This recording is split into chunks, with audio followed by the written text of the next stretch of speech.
کہ آدمی دیکھے گا تو لگیں گے یہ بہت مالدار آدمی ہے، لیکن اگر تحقیق کرو گے تو لگے گا کہ سچ مچ محتاج آدمی ہے. دکھنے میں تو غنی دکھے گا. یحسبہم الجاہل اغنیاء من التعفف، اس لیے کہ وہ عام بھکاریوں کی طرح تو مانگتے نہیں ہیں، عفاف اختیار کرتے ہیں وہ، لیکن تحقیق کرو گے تو محتاج نظر آئیں گے تمہیں. اور پانچویں خصوصیت ان کے لپٹ کر نہیں مانگتے. زبان سے ایک دفعہ نکل گیا چاہے اس پر کیئر کرو یا نہ کرو، زبان سے نکل گیا، کیئر کرو یا نہ کرو، بس بات ختم ہو گئی. لا یسألون الناس الحافا، لپٹ کر نہیں مانگتے. ارے آپ نے دیا نہیں، اے بھائی میں نے آپ سے کہا تھا وہ دینے کے لیے، دیا نہیں آپ، پھر میں پکا دے رہا اس کو، پکا دے رہا. تو لا یسألون الناس الحافا، لپٹ کر نہیں مانگتے، ان کی پانچویں خصوصیت ہے. ایسے لوگ آپ کی صدقات کے زیادہ مستحق ہیں.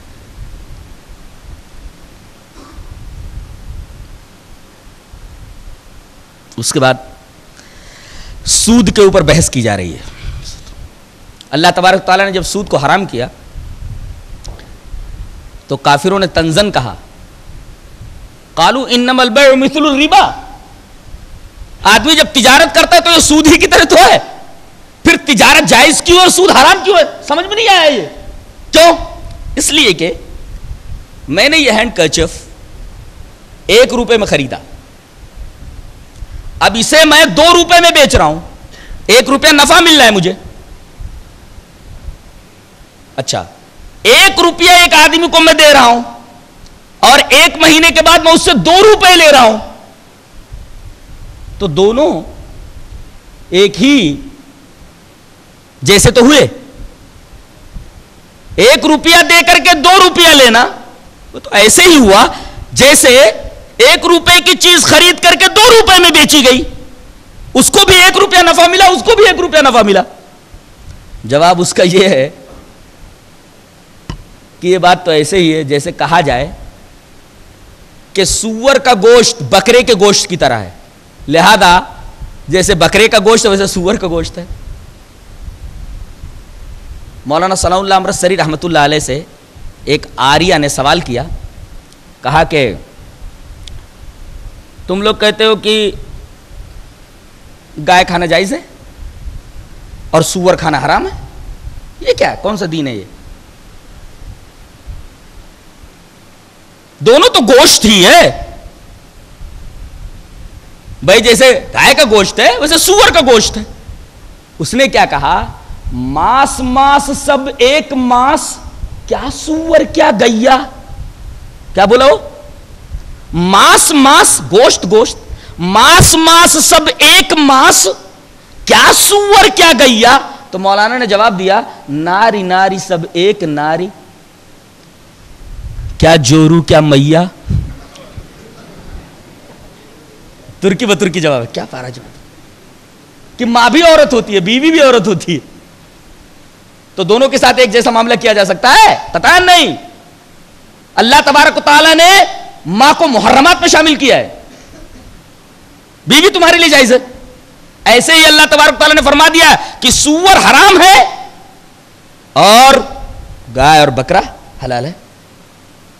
ایسے ہی کوئی یہ کہے کہ یہ دونوں چیزیں تو ایک جیسی ہو گئی، کوئی آدمی 1 روپے کا کپڑا رہا ہے 2 روپے میں بیچ رہا ہے، تو 1 روپیہ دے کر کے 2 روپیہ لینا ایک تو ایک ہی جیسے ہوا.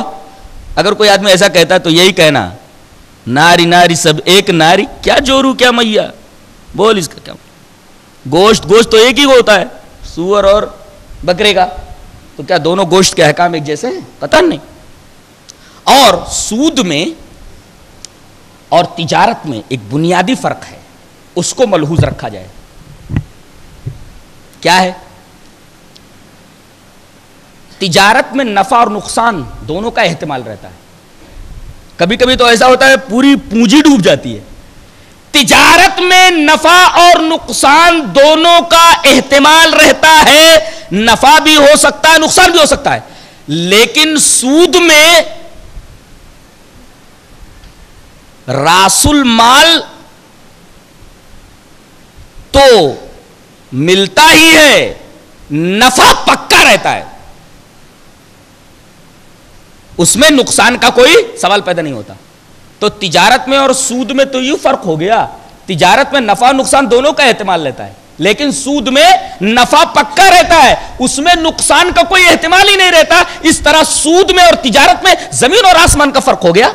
اور بڑے غصے میں ارسطو نے کہا تھا، بہت بڑا فلسفی گزرا ہے، اس نے کہا منی ڈز ناٹ بریڈ. روپیہ روپے کو پیدا نہیں کرتا، روپیہ روپے کو پیدا نہیں کرتا. Money does not breed. روپیہ روپے کو پیدا نہیں کرتا. کس نے کہا تھا؟ ارسطو نے کہا. بڑا فلسفی گزرا ہے.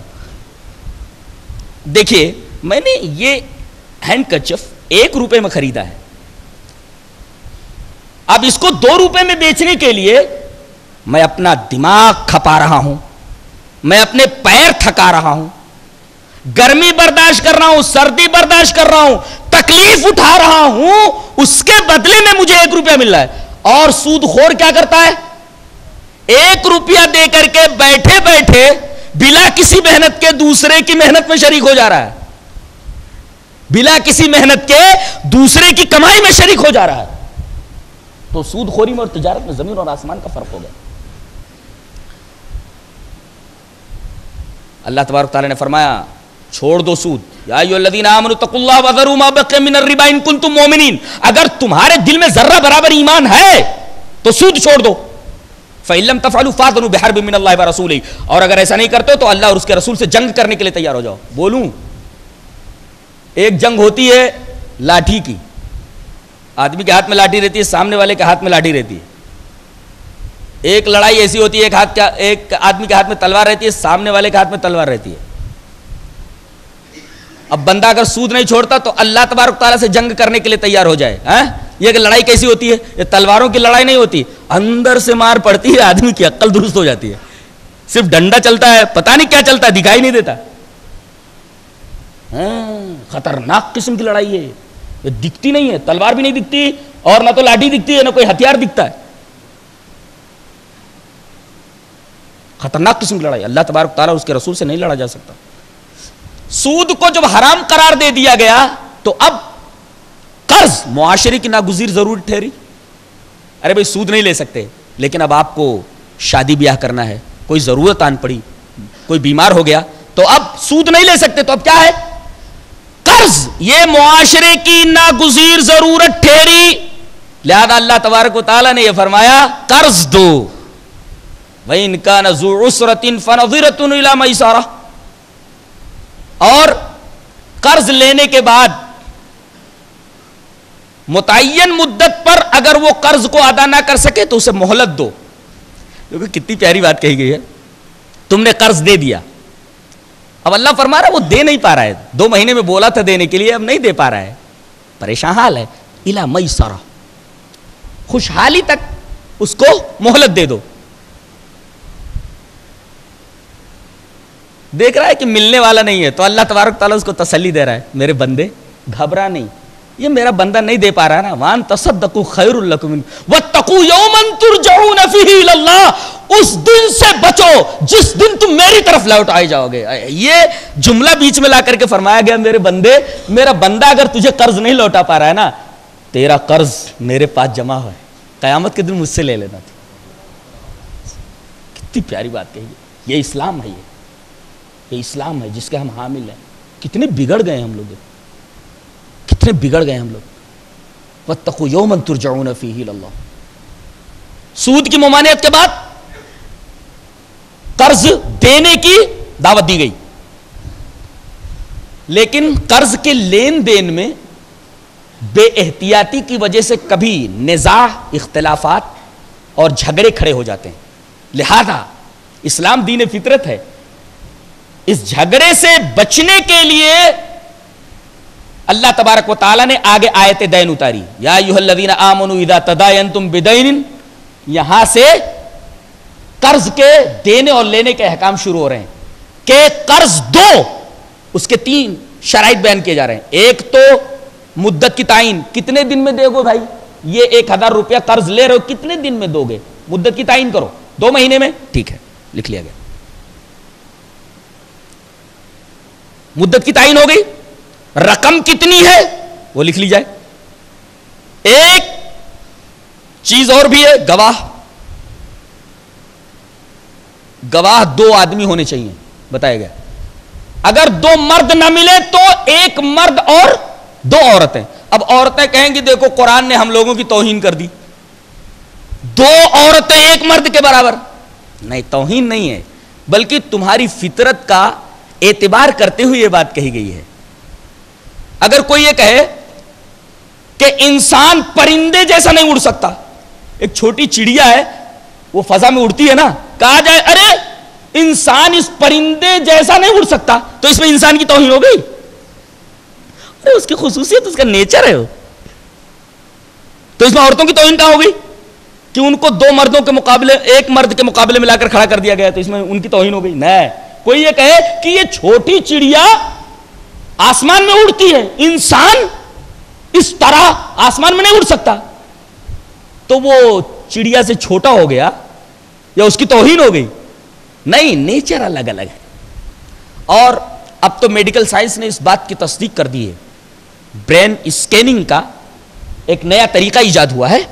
اس طریقے سے یہ بات معلوم ہو گئی ہے کہ مرد اور عورت کے برین میں کافی فرق ہے. مرد کا ذہن, دماغ یک ارتکازی ہے, اور عورت کا ذہن اور دماغ کثیر ارتکازی ہے. کیا مطلب؟ اگر آدمی اپنے دماغ کو, اپنے ذہن کو, مرد ایک جگہ کنسنٹریٹ کرنا چاہے تو ایک جگہ کنسنٹریٹ کر سکتا ہے, لیکن عورت جب اپنے دماغ کو کسی شے پر کنسنٹریٹ کرے تو اس کا فوکس پھیل جاتا ہے. اس کا مطلب یہ نکلا کہ مرد کا ذہن یک ارتکازی ہے اور عورت کا دماغ اور اس کا ذہن کثیر ارتکازی ہے. اس فطرت کا لحاظ کرتے ہوئے, دماغ کی ساخت, اس میکنگ اور اس بناوٹ کا اعتبار کرتے ہوئے یہ حکم دیا گیا ہے کہ اگر ایک عورت بھول جائے, جیسے اس کا دماغ کثیر ارتکازی ہے, تو دوسری عورت اس کو یاد دلا دے عین فطرت کے مطابق.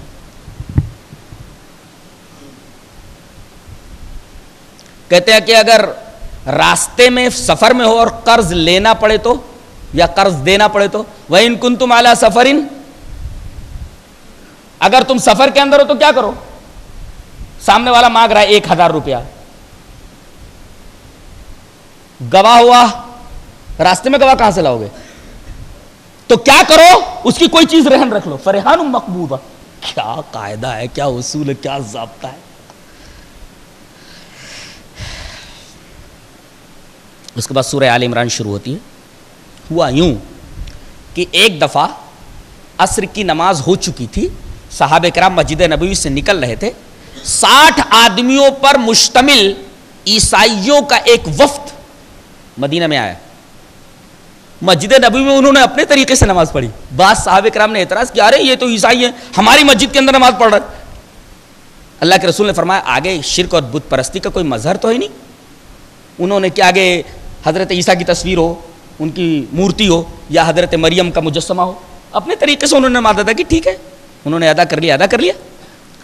اس کے بعد ان کے جو ہیڈ تھے 3 آدمی, ایک کا نام عبد المسیح تھا, دوسرے کا نام ابو حارثہ تھا, اور تیسرے کا نام ابن ایہم تھا. یہ تینوں کی تینوں آئے اور نبی کریم صلی اللہ علیہ وسلم سے انہوں نے مباحثہ کرنا شروع کر دیا, مناظرہ کرنا شروع کر دیا. انہوں نے 3 سوالات کیے. پہلا سوال انہوں نے نبی سے یہ کیا کہ اے محمد صلی اللہ علیہ وسلم, یہ بتائیے کہ عیسیٰ علیہ السلام مردوں کو زندہ کر دیتے تھے کہ نہیں؟ عیسیٰ مردوں کو زندہ کر دیتے تھے کہ نہیں؟ زندہ کر دیتے تھے. تو خدا ہوئے نا, خدا ہوئے ہو. کوڑیوں کو اچھا کر دیتے تھے؟ بولے ہاں اچھا کر دیتے تھے, یہ تو قرآن میں. اندھے کو بینا کر دیتے تھے؟ بولے ہاں. مٹی کی چڑیا بناتے تھے, پھونک مارتے تھے, اصلی چڑیا بن جاتی تھی؟ بولے ہاں ایسا. بولے تب خدا ہوئے نا. یہ انہوں نے حضرت عیسیٰ علیہ السلام کے خدا ہونے کی دلیل دی. پھر انہوں نے کہا کہ ہم عیسیٰ علیہ السلام کو اللہ کا بیٹا مانتے ہیں اور اس کی دلیل ہمارے پاس ہے. ایک بات بتائیں گے آپ؟ بولے کیا؟ بولے ان کا کوئی باپ تھا؟ بولے نہیں. بولے بلا باپ کے پیدا ہوئے نا؟ بولے ہاں بلا باپ کے پیدا ہوئے. بولے وہ گہوارے میں بولے؟ ابھی وہ دودھ پی رہے ہیں, بول رہے ہیں؟ بولے ہاں بولے, وہ تو قرآن میں ہے. گہوارے میں بولے, یہ بھی قرآن میں ہے. بنا باپ کے پیدا ہوئے یہ بھی قرآن میں، تو اللہ کے بیٹے ہوئے نا، یہ انہوں نے ابنیت پر استدلال کیا. مردوں کو زندہ کر دینے سے انہوں نے عیسیٰ کے خدا ہونے پر استدلال کیا، اور گہوارے میں بولنے اور بن باپ کے پیدا ہونے کی وجہ سے انہوں نے ابنیت پر استدلال کیا، سن آف گاڈ ہونے پر استدلال کیا. اور تیسرے کہا کہ آپ کے قرآن میں، جس کو آپ اللہ کی کتاب کہتے ہیں، اس میں جمع کے صیغے اللہ استعمال کرتا ہے. فعلنا ہم نے کیا، انا ہم نے، نحنو ہم نے. یہ ہم نے کون؟ میں نے بولنا تھا نا. اگر ایک ہوتا اس کائنات کو چلانے والا تو بولتا میں نے کیا. آئی یہ وی استعمال کیوں کر رہا ہے؟ ہم نے کیا. اس کا مطلب یہ ہے کہ جمع کم سے کم 3 پر بولا جاتا ہے. انہوں نے تثلیث پر استدلال کرتے ہوئے فعلنا اور جو جمع کے صیغے ہیں وہ لایا ہو. بحث کرنے والا اللہ کے رسول صلی اللہ علیہ وسلم نے تینوں کے جواب میں قرآن حکیم کی آیت پیش کی اور تینوں سوالوں کے جوابات دیے. کہا کہ یہ بولو کہ اللہ زندہ ہے؟ بولے ہاں زندہ ہے. ہمیشہ زندہ رہے گا؟ بولے ہاں. عیسیٰ علیہ السلام کے بارے میں تم تو کہتے ہو کہ سولی دے دی گئی، وہ مر گئے، پھر خدا کیسے ہوئے؟ خاموش. دوسرا سوال، تم یہ کہتے ہو کہ عیسیٰ علیہ السلام اللہ کے بیٹے ہیں. سوال یہ کہ بیٹا باپ کی جنس کا ہوتا ہے نا، آدمی کا بیٹا آدمی ہوتا ہے نا، تو خدا کا بیٹا خدا ایسا. اچھا یہ بتاؤ خدا کے مثل کوئی ہے؟ تورات میں دکھاؤ گے؟ انجیل میں دکھاؤ گے؟ قرآن میں تو ہے لیسا کمثلہ شیء، اس کے مثل کوئی نہیں ہے. بولے ہاں یہ تو ہے، اللہ کا مثل کوئی نہیں. تو بولے اگر عیسیٰ علیہ السلام کو اللہ کا بیٹا مان لیا جائے تو یہ اللہ کی طرح ہو گئے اور اللہ کے مثل کوئی ہے ہی نہیں، لہذا عیسیٰ علیہ السلام اللہ کے بیٹے نہیں ہوئے. کیا دلیل ہے، کیا بات ہے. قرآن دلیل دے دیتا ہے، سامنے والا خاموش، آگے اس کے پاس کچھ بولنے کی طاقت نہیں رہ جاتی. اور یہ جو کہا فعلنا، نحنو، یہ جمع کا صیغہ جو استعمال کیا، وی ہم نے، آئی نہیں کہا ہم نے. تو یہ جو جمع کا صیغہ ہے در حقیقت ان کا تعلق آیات متشابہات سے ہے. شروع ہی میں سورہ آل عمران میں یوں کہا گیا هو الذی انزل علیک الکتاب منہ آیات محکمات ہن ام الکتاب واخر متشابہات، کہ قرآن میں 2 طریقے کی آیتیں ہیں. غور سے سنو، ایک ہے آیات محکمات اور ایک ہے آیات متشابہات. آیات محکمات کے اندر تعویل نہیں کرنی پڑتی، مراد متکلم واضح ہوتا ہے. متکلم نے کیا کہا ہے، بولنے والے نے کیا کہا ہے، بالکل واضح ہوتا ہے. مراد متکلم واضح ہوتا ہے. لیکن متشابہات میں مراد متکلم واضح نہیں ہوتا. مراد متکلم کی وضاحت کے لیے محکمات کی طرف پلٹو. اب محکمات کی طرف ہم پلٹ رہے ہیں، جن آیتوں کا مطلب بالکل واضح ہے. اگر ہم یہ کہیں فعلنا ہم نے کیا، یعنی اس کائنات کو بنانے میں اللہ کے ساتھ حضرت عیسیٰ بھی شریک ہیں، تو ایک جگہ اللہ فرماتا ہے ان ہوا الا عبد، وہ تو بندے ہی ہے. ایک جگہ فرمایا ما کان للہ ان یتخذ من ولد، اللہ کے لیے تو بیٹا ہو ہی نہیں سکتا. اب دیکھو آیات محکمات کی طرف جب اس متشابہ کو پھیرا گیا تو کیا پتا چلا کہ حضرت عیسیٰ علیہ السلام اللہ کے بیٹے نہیں ہیں، اللہ کے بندے ہیں، اور اللہ کا بیٹا تو ہو ہی نہیں سکتا. اللہ کے بیٹے نہیں ہیں، اللہ کے بندے. ان هو الا عبد، اللہ کے بندے ہی ہیں.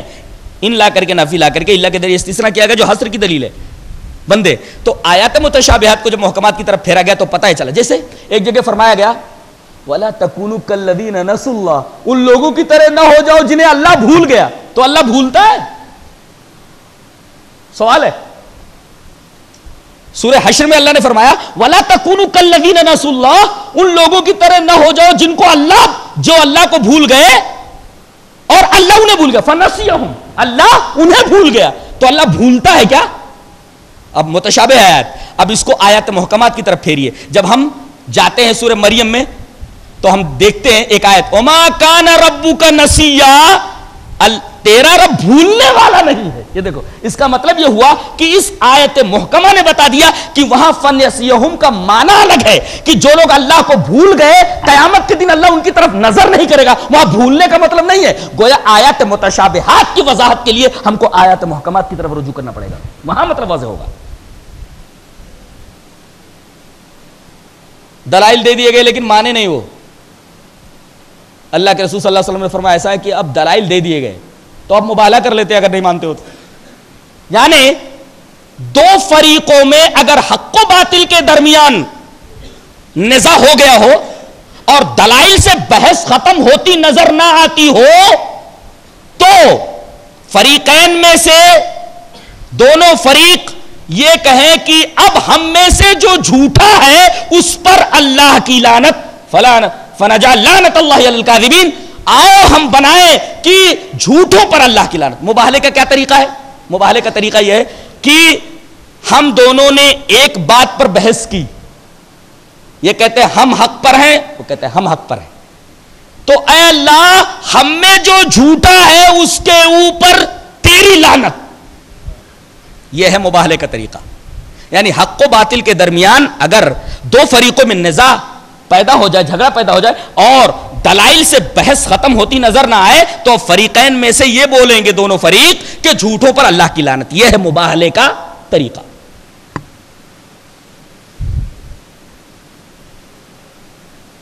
اس کے بعد بڑی پیاری بات کہی جا رہی ہے کہ دنیا کے اندر ایک چیز ایسی ہے جس کی شہادت خود اللہ نے دی ہے, جس کا گواہ خود اللہ. اس پر ایک بات یاد آئی, لے کر کے جاؤ آج یہ بات, بڑی پیاری بات کہنے جا رہا ہوں, اس کو ذہن کے کسی گوشے میں بٹھا لو.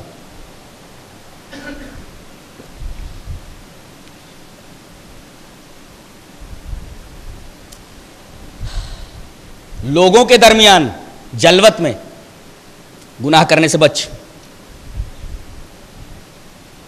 اور آدمی لوگوں کے درمیان گناہ کرنے سے بچتا ہے. گناہ کہاں کرتا ہے؟ تنہائی میں. تو لوگوں کے درمیان یعنی جلوت میں گناہ کرنے سے تو بچ, اور جب خلوت میں ہو, تنہائی میں ہو, تو گناہ کرنے سے اور بھی بچ, اس لیے کہ جو منصف ہے وہی گواہ ہے. نہیں سمجھ میں آیا میں کیا بول گیا ہوں؟ خلوت میں, تنہائی میں گناہ کرنے سے اور بھی بچ, اس لیے کہ جو منصف ہے, جو انصاف کرنے والا وہی گواہ بھی ہے, وہی دیکھ رہا ہے. کیا بات ہے, کتنی بڑی بات ہے, کتنی پیاری بات ہے. تنہائی میں گناہ کرنے سے اور بچنا چاہیے, اس لیے کہ جو انصاف کرنے والا قیامت کے دن وہی گواہ بھی ہے. دیکھ رہا ہے نا, کوئی اور گواہ نہیں ہے. اللہ بولے گا میں نے دیکھا ہے نا, میری بات کو کیسے جھٹلائے گا؟ جو منصف ہے وہی گواہ ہے. لہذا خلوت کے اندر گناہ کرنے سے اور بھی اپنے آپ کو بچا. تو کس بات پر اللہ نے شہادت دی ہے اپنی؟ شہید اللہ انہ لا الہ الا ہو, اللہ کے علاوہ کوئی معبود نہیں ہے. اس پر سب سے گواہی پہلی اللہ کی گواہی ہے کہ میرے علاوہ کوئی معبود نہیں. اس پر گواہ کون؟ اللہ فرماتا سب سے پہلا گواہ میں, کہ میرے علاوہ کوئی بھی معبود نہیں. اور اس کے بعد کون گواہی دیتے ہیں کہ اللہ کے علاوہ کوئی معبود نہیں؟ وہ اولو العلم, اللہ نے جنہیں علم عطا فرمایا. علم کی اہمیت بتائی. اور آگے بتایا گیا کفارے کا رد کرتے ہوئے قائما بالقسط. اس پورے عالم کو اللہ تبارک و تعالیٰ نے انصاف پر قائم کیا ہے, قائما بالقسط, اور اللہ انصاف کو قائم کرنے والا ہے. یہ کون سا انصاف ہے کہ خطا کوئی کرے اور سزا کسی کو ملے؟ خطا تو دنیا والے کریں اور سزا اللہ کے بیٹے کو دی جائے, نعوذ باللہ من ذالک. خطا تو دنیا والے کریں اور سزا کس کو دی جائے؟ عیسیٰ علیہ السلام کو. یہ کون سی عدالت ہے؟ یہ کون سا عدل ہے یہ؟ اور کفارہ اسی کو بولتے ہیں کہ دنیا کے تمام لوگ گنہگار تھے, اللہ تعالیٰ نے اپنے بیٹے کو بھیجا, اس نے دنیا والوں کے تمام گناہ اپنے کندھے پر لے لیے, سولی پر چڑھ گیا. کون سا انصاف ہے یہ؟ سوال اب بھی باقی ہے کہ یہ کون سا عدل ہے, انصاف کا کون سا تقاضا یہاں پورا ہو رہا ہے کہ گناہ کوئی کرے سزا کسی کو دی جائے؟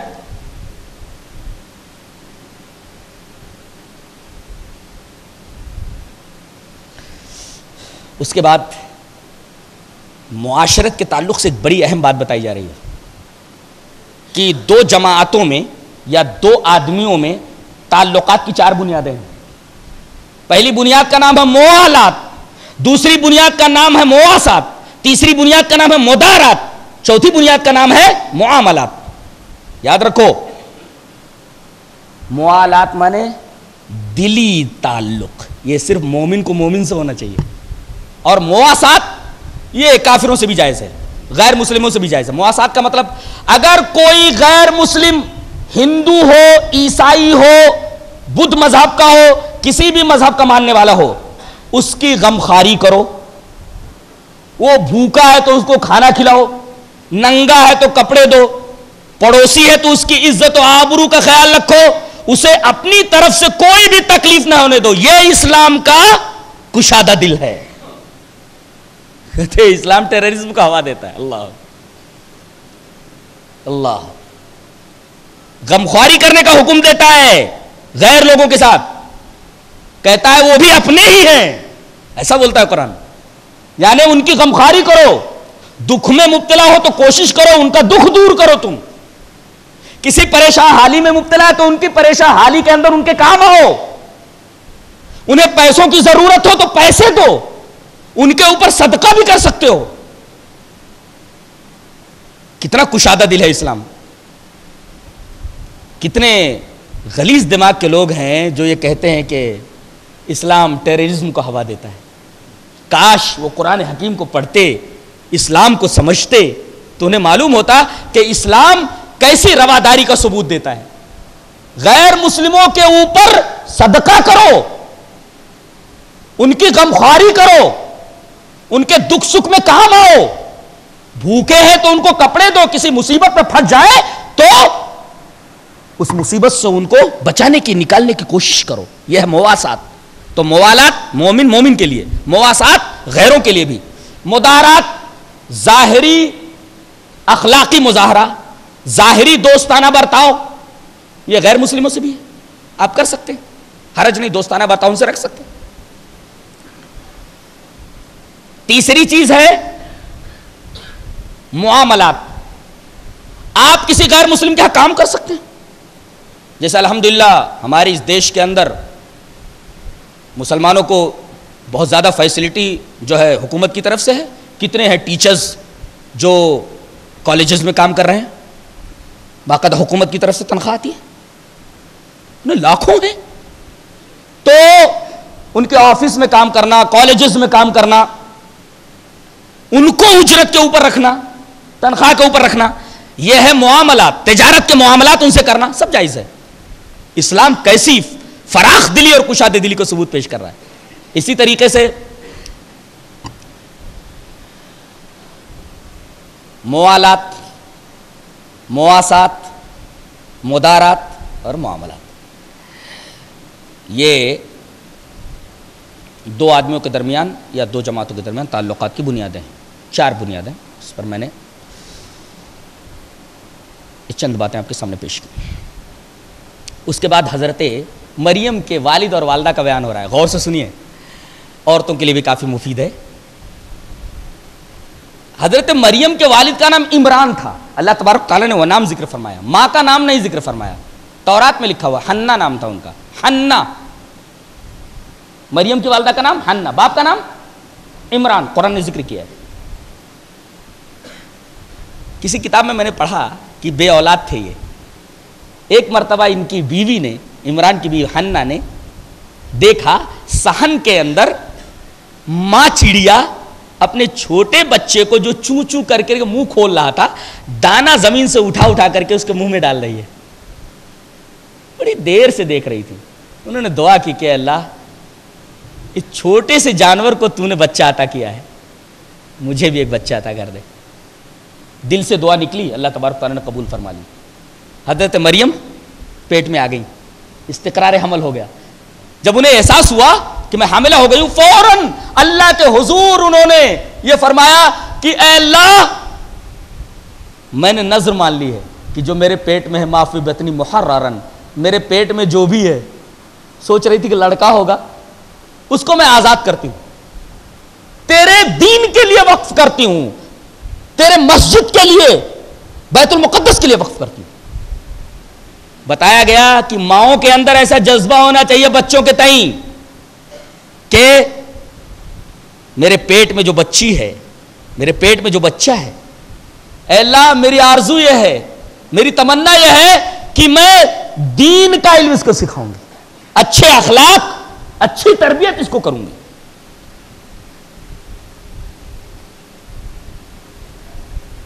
بچہ پیدا ہوا, لڑکی تھی, بڑی حسرت سے کہنے لگی قال رب انی وضعتها انثى, یہ جملہ ہے قرآن کا, میرے رب لڑکی ہوئی ہے.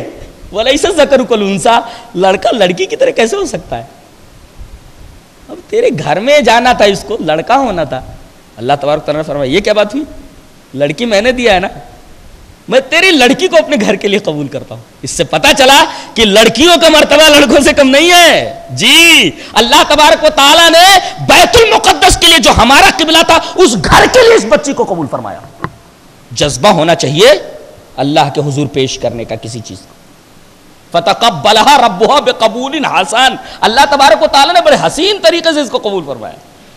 اور ان کے جو خالو تھے مریم کے, عمران کے بھائی زکریا, ان کی کفالت میں آ گئی. حضرت زکریا ان کے خالو جب بھی ان کے کمرے میں جاتے, بیت المقدس کے ایک گوشے میں ایک کمرہ تھا, وہاں رہتی تھی حضرت زکریا, ان کے اوپر نگاہ رکھتے تھے. لڑکی تھی, جب بھی جاتے تو دیکھتے بغیر موسم کے پھل موجود رہتے تھے. قال یا مریم ان لک ھذا, میری بچی مریم یہ بغیر موسم کے پھل کدھر سے آ رہے ہیں؟ اس سے ایک بات معلوم ہوئی کہ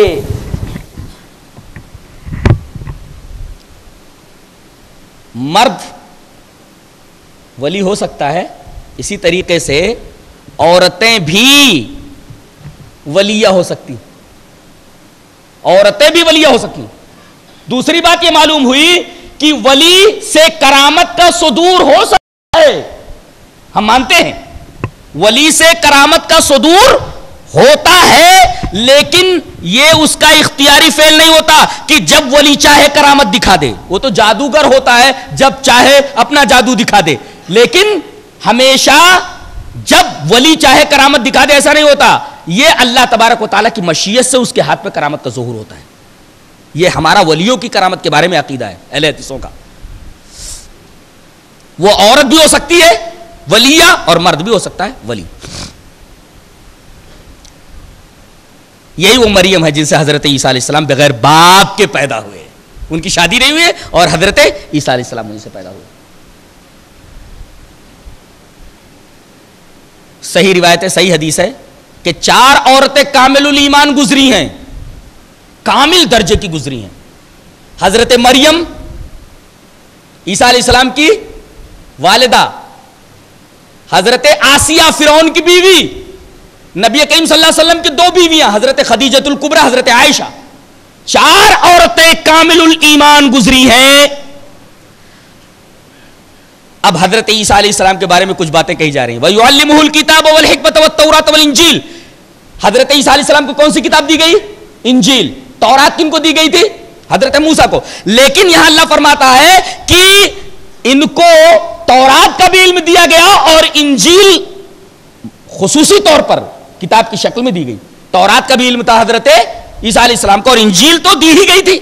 وَرَسُولًا إِلَىٰ بَنِي إِسْرَائِيلَ کہہ کر کے یہ فرمایا گیا کہ حضرت عیسیٰ علیہ السلام کی نبوت اور رسالت پوری دنیا کے لیے نہیں تھی. وَرَسُولًا إِلَىٰ بَنِي إِسْرَائِيلَ, وہ بنی اسرائیل کی بھٹکی ہوئی بھیڑوں کو سیدھی راہ پر لانے کے لیے آئے تھے. وَرَسُولًا إِلَىٰ بَنِي إِسْرَائِيلَ, لہذا یہ جو لوگ کام کر رہے ہیں کہ پوری دنیا میں عیسائیت کو پھیلائیں, یہ خود عیسائیت کے مزاج کے خلاف ہے. اس لیے کہ حضرت عیسیٰ علیہ السلام تو بنی اسرائیل کی طرف بھیجے گئے تھے, پوری دنیا کے لیے ان کی تعلیم نہیں تھی. قرآن حکیم بولتا ہے وَرَسُولًا إِلَىٰ بَنِي إِسْرَائِيلَ, حضرت عیسیٰ علیہ السلام بنی اسرائیل کے لیے رسول بنا کر بھیجے گئے تھے.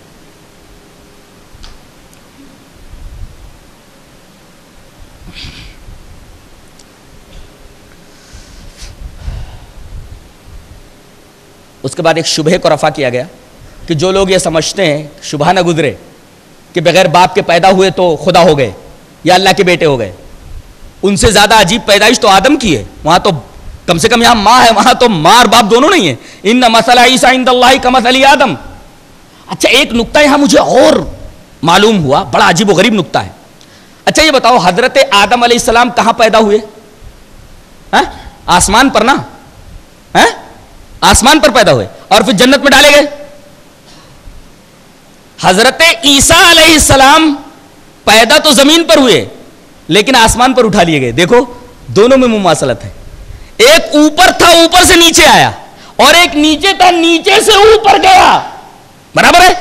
اب اللہ تبارک و تعالی نے ان کو زندہ نیچے بھیجا, ان کو زندہ اوپر اٹھا لیا. اب موت دینے کے لیے دوبارہ پھر دنیا میں بھیجے گا, مریں گے اور پھر ان کی قبر بنے گی, اور اس کے بعد پھر سور پھونکا جائے گا تو اٹھائے جائیں گے. یہ مسئلہ بڑی عجیب ہے جو میرے مطالعے میں آئی. ان مثل عیسی عند اللہ کمثل آدم خلقہ من تراب ثم قال له کن فیکون. وہ بھی کلمہ کن سے پیدا ہوئے, کہ کلمہ کن سے پیدا ہوئے؟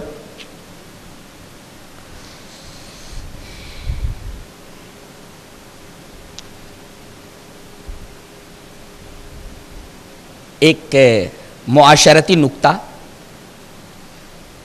حضرت مریم کی پیدائش کے تعلق سے, کہ جب یہ پیدا ہوئی تو قرآن اندازی کی گئی. کوئی کہتا تھا میں اس کی کفالت کروں گا, کوئی کہتا تھا میں اس کی کفالت کروں گا. تو اذ یلقون اقلامہم, جب وہ قلم ڈال رہے تھے قرآن دادی کے لیے, اس کا مطلب ہے کسی اچھے کام کے لیے قرآن دادی کی جا سکتی ہے. اب بہت سارے لڑکے پاس ہو گئے امتحان میں, اب 2 کو انعام دے رہا ہے, تو قرآن دادی کے ذریعے 2 کو انعام دے دیا جائے, جس کا نام قرآن میں نکل آئے اس کو. تو اچھے کام کے لیے قرآن دادی کا جواز ہے. ایک بات اور, وَسَمَّيْتُهَا مریم, اللہ تبارک تعالیٰ فرماتے ہیں کہ میں نے ان کا نام مریم رکھا. اس کا مطلب یہ ہے کہ نام جو ہے پیدائش سے پہلے بھی سوچ لیا جا سکتا ہے کہ میں یہ رکھوں گی, میں یہ رکھوں گا. لیکن عقیقہ کب کریں گے آپ؟ 7ویں دن. نام چاہے پہلے رکھ لیں 7ویں دن سے پہلے, چاہے 7ویں دن کے بعد, نام کبھی بھی رکھ لیں آپ, یا ابھی پیدا نہیں ہوئے اسے پہلے ہی نام سوچ لیجئے, آپ رکھ لیجئے. تو نام پیدائش سے پہلے بھی رکھ سکتے ہو, پیدا ہونے کے بعد 7 دن سے پہلے بھی رکھ سکتے ہو, 7ویں دن کے بعد بھی رکھ سکتے ہو. لیکن عقیقہ کب کرو گے؟ 7ویں دن ہی عقیقہ ہوگا. اچھا, عقیقہ کرنے کا طریقہ کیا ہے؟ عقیقے میں اور قربانی کے جانور میں فرق نہیں ہے, ایسا ہم لوگ سوچتے ہیں. لیکن جہاں تک میرا مطالعہ ہے, قربانی میں تو بغیر دانت کے جانور قربانی کے قابل نہیں ہوتا, لیکن اس میں دانتا ضروری نہیں ہے. سال بھر کا ہو یا دکھے کہ یہ بکری ہے یا بکرا ہے, ایک دم بچہ بھی نہ ہو, اسے عقیقہ کے لیے اللہ کے حضور پیش کیا جا سکتا ہے. اچھا, عقیقہ کیسے کریں گے؟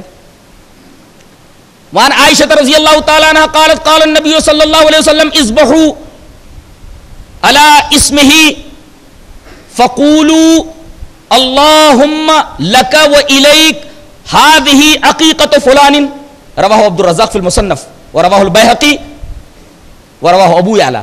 بہقی میں بھی ہے, ابو یعلا میں بھی ہے, اور عبد الرزاق مصنف کے اندر بھی لائیں. حضرت عائشہ فرماتی ہیں کہ نبی کریم صلی اللہ علیہ وسلم نے فرمایا کہ جب تم عقیقہ کرو اس کے نام پہ تو ایسے کرو, جانور کو لٹائے اور پڑھے بسم اللہ اللہم لک و الیک, اے اللہ یہ تیرا ہی مال ہے اور تیرے حضور میں پیش کیا جا رہا ہے. بسم اللہ اللہم لک و الیک ہذہ عقیقۃ اسلم, ہذہ عقیقۃ خالد, ہذہ عقیقۃ خلیل, یعنی نام عقیقۃ لے کر کے, عقیقۃ پڑھ کر کے آگے اس کا نام لے لیا جائے. یہ طریقہ حدیث میں بتایا گیا ہے. یہ ہے عقیقہ کا طریقہ. نام کبھی بھی رکھ سکتے ہیں, لیکن عقیقہ 7ویں دن کیا جائے, اور عقیقے کا طریقہ یہ بتایا گیا.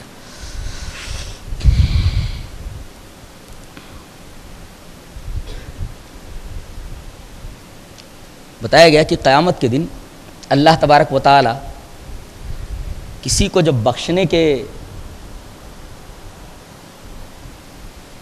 لائق دیکھے گا تو اس سے بات کرے گا, اسے دیکھے گا, اور پھر اس کو پاک کرے گا. یہ کیا ہے؟